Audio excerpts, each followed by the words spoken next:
Hole 1. The first hole is a 322-yard par 4 with a slight dogleg from right to left. Long hitters need not use the driver. A tee shot finishing 220 to 240 yards on the right-hand side opens up the slightly uphill approach shot.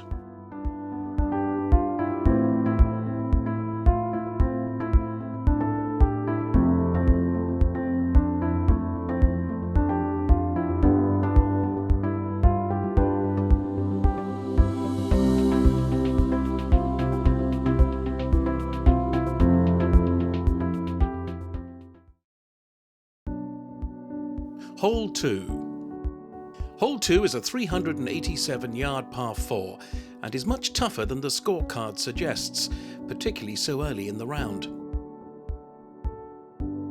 A fairway bunker on the left-hand side is to be avoided, and the tree line on the right doesn't leave much margin for the perfect angle into a green with bunkers surrounding the front entrance.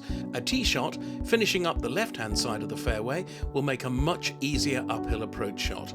Always pay attention to the flag position, as the front of the green slopes severely, with the back of the green much flatter. Take more club than you think.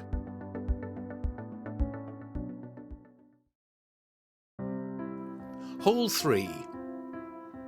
The third hole is 517 yards, and on the face of it, a straightforward par 5. Tree-lined all the way down the left, the perfect tee shot will be hit just inside the two right-hand fairway bunkers. Long hitters may get home in 2 with a good tee shot, while the safe play is laying up short of the gully and relying on a good wedge shot to set up a birdie. There are cross bunkers 60 yards from the green, which will catch miss-hit second and third shots, while the green has 2 further bunkers. The green is angled in such a way that playing to the middle to left side of the green is the safest way to navigate onto the putting surface.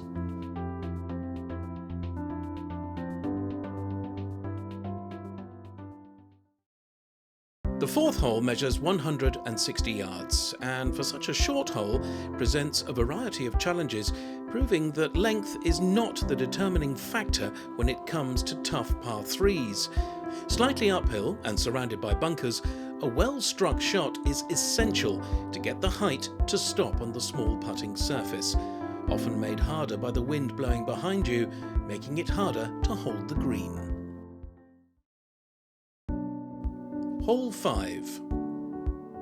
Hole 5 is the stroke index 1 hole measuring 435 yards and all uphill.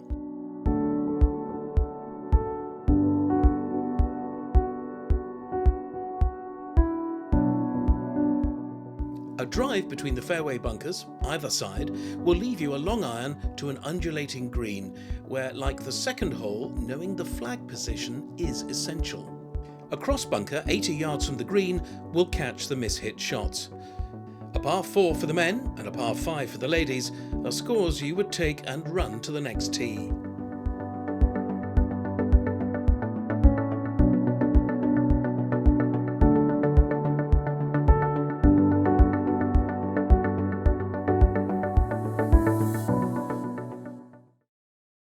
Hole 6.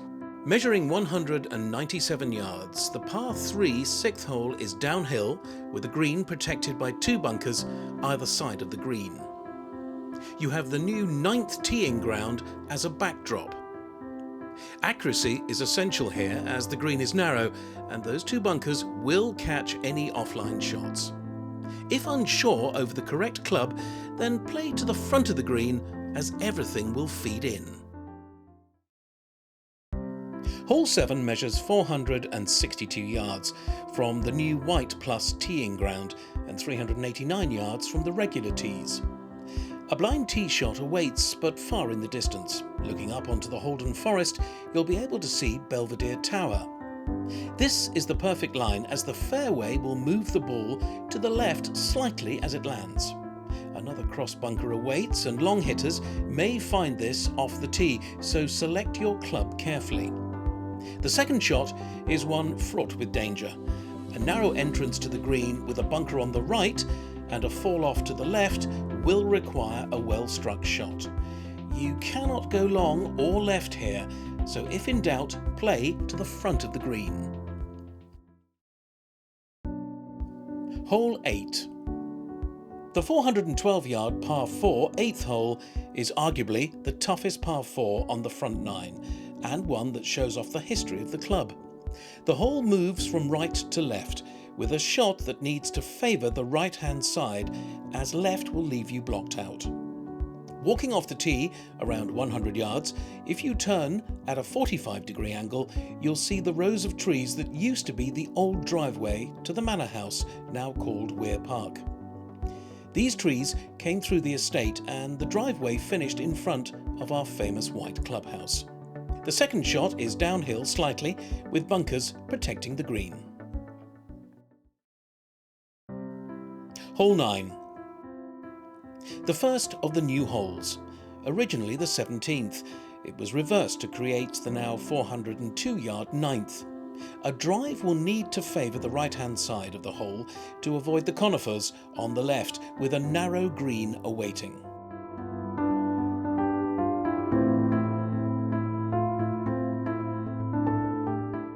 Making a picturesque hole with water looming alongside. The green is long and narrow and will require accuracy and the correct club to navigate safely.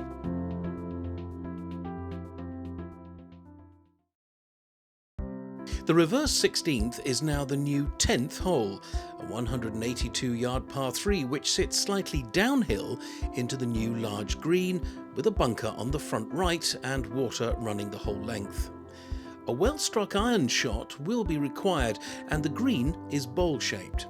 This is one of the feature holes of the redesign, and the water that meanders down this hole adds to the beauty and treachery, making a par here satisfying. Hole 11.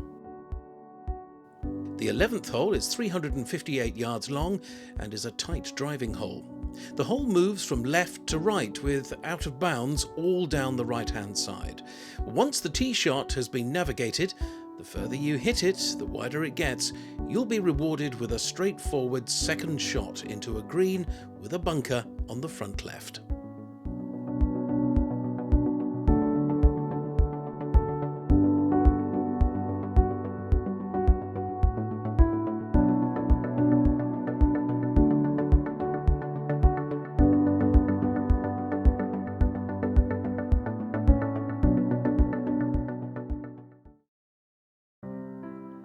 Hole 12. The 12th hole is the shortest hole on the course, measuring 145 yards. A well-designed green with surrounding bunkers and usually a crosswind provides a tricky shot with a short iron. With the green being so small, once on the green, you'll be faced with a makeable birdie putt.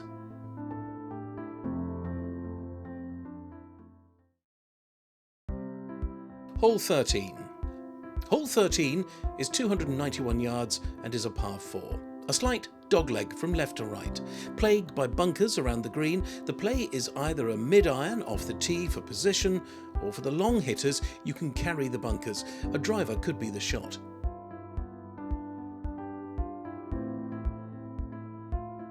The green has a very narrow entrance and widens towards the back.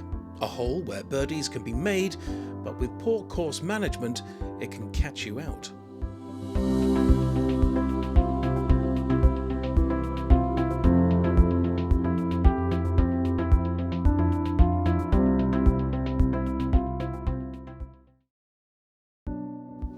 Hole 14. Hole 14 is a 283-yard par 4 and by far the easiest par 4 on the course. Long hitters may try and drive the green and make an easy birdie, whereas a 200-yard tee shot leaves a pitch in to set up a birdie. Favour the left-hand side of this hole, as anything missing the fairway right will leave a tricky second shot. A risk and reward hole, like the 13th.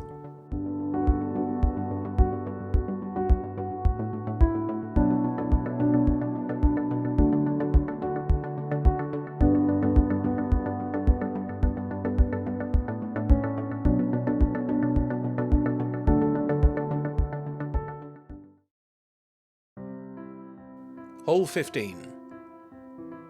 Hole 15 is a 464-yard par 4 and plays the hardest on the course. The hole is a 90-degree dogleg from right to left. Now, from the tee, a long iron or wood needs to be used, and the perfect line is over the oak tree on the corner. Too short and you're blocked out, and too long and you're in the trees on the other side. The second shot is extremely narrow and will need to be slightly in favour of the right-hand side of the green to kick down. Many play this hole as a par 5.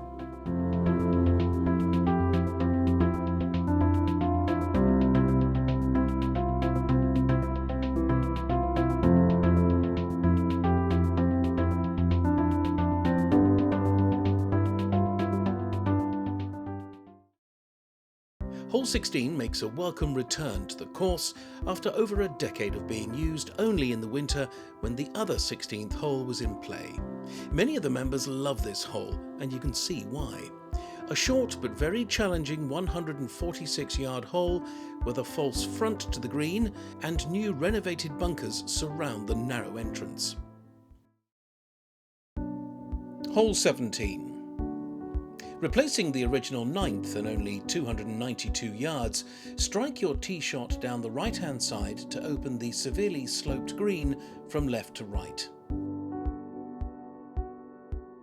Well-placed bunkering will have you thinking from the tee to the fairway, and with further bunkers around the green will have you thinking when hitting your approach as well.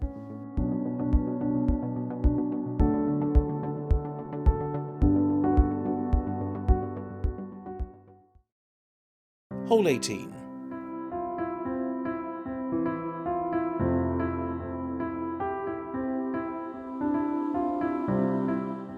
One of the most challenging holes in the southwest. 3 large bunkers loom from the tee, and once you've navigated the second and third shots, you'll be hitting into a contoured green.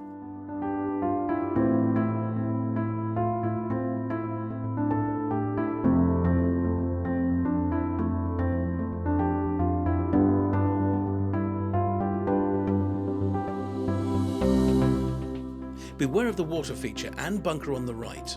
The new 18th measures nearly 60 yards longer than the original, with the green alongside the fountain and pond, with our Georgian Weir Park house and terrace on the right. Our signature 18th is an extraordinary finishing hole.